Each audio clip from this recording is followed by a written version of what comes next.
सती अनुसुईया श्री अत्रि ऋषि की पत्नी थी, जो अपने पतिव्रता धर्म के कारण सुप्रसिद्ध थी।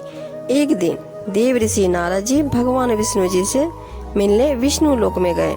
श्री विष्णु जी घर पर उपस्थित नहीं थे। श्री लक्ष्मी जी अकेली थी। बात बातों में नारद जी ने अत्रि ऋषि की पत्नी अनुसुईया जी की सुंदरता तथा उसके पतिव्रता धर्म की अति महिमा की, जिस कारण से लक्ष्मी जी को अनुसुईया के प्रति ईर्ष्या हो गई तथा उसके पतिव्रता धर्म को खंड करवाने की युक्ति सोचने लगी। नारद जी वहां से चलकर श्री शंकर जी के लोक में उनसे मिलने के उद्देश्य से गए।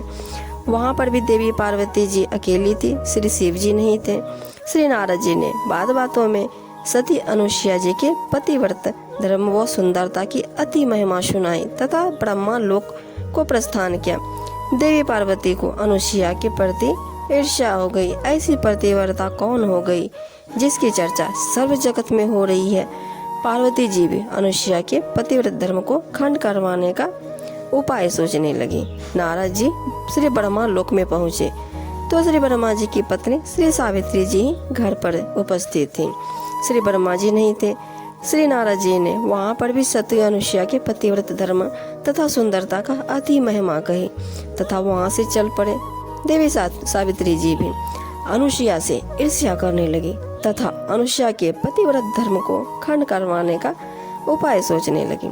तीनों देवी इकट्ठी हुई तथा अनुसुईया के पतिव्रत धर्म को खंड कराने की युक्ति निकाली कि अपने अपने पतियों को भेजकर अनुसुईया का पतिव्रत धर्म खंड कराना है।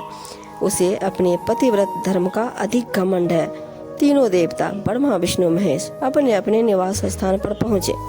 तीनों देवियों ने अनुसुईया का पतिव्रत धर्म खंड करने की जिद की। तीनों भगवान ने बहुत समझाया कि यह पाप हमसे मत करवाओ, परंतु तीनों देवी टस से मस नहीं हुई। तीनों भगवानों ने साधु वेश धारण किया तथा अत्रि ऋषि के आश्रम पर पहुँचे। उस समय अनुसुईया जी आश्रम पर अकेली थी। साधु वेश में 3 अतिथियों को द्वार पर देखकर अनुसुईया ने भोजन ग्रहण करने का आग्रह किया। तीनों साधुओं ने कहा कि हम अपना भोजन अवश्य ग्रहण करेंगे, परंतु एक शर्त पर कि आप निवस्त्र होकर भोजन कराओगे। अनुसुईया ने साधुओं के शाप के भय से तथा अतिथि सेवा से वंचित रहने के पाप के भय से परमात्मा से प्रार्थना की कि हे परमेश्वर, इन तीनों को 6-6 महीने के बच्चे की आयु के शिशु बनाओ, जिससे मेरा पतिव्रत धर्म खंड न हो और साधुओं को आहार भी प्राप्त हो, वह अतिथि सेवा न करने का पाप भी न लगे। परमेश्वर की कृपा से तीनों देवता 6-6 महीने के बच्चे बन गए तथा अनुसुईया ने तीनों को निवस्त्र होकर दूध पिलाया तथा पालने में लिटा दिया। तीनों देवता वापिस न लौटने के कारण तीनों देवी अत्रि ऋषि के आश्रम पर गई। अनुसुईया से अपने पतियों के विषय में पूछा कि क्या आपके पास हमारे पति आए थे। अनुसुईया ने कहा कि ये तीनों पालने में झूल रहे हैं। ये मुझसे निवस्त्र होकर भोजन ग्रहण करने की इच्छा रखते थे, इसलिए इनका शिशु रूप होना आवश्यक था। तीनों देवियों ने तीनों भगवान को पालनों में शिशु रूप में लेटे देखा तथा पहचानने में असमर्थ रही। तब सती अनुसुईया के पतिव्रत धर्म की महिमा कही कि आप वास्तव में पतिव्रता पत्नी हो। हमसे ईर्ष्यावश यह गलती हुई है। यह तीनों तो मना कर रहे थे, परंतु हमारे हट के समक्ष इन्होंने यह घृणित कार्य करने की चेष्टा की थी। कृपया आप इन्हें पुनः उसी अवस्था में कीजिए।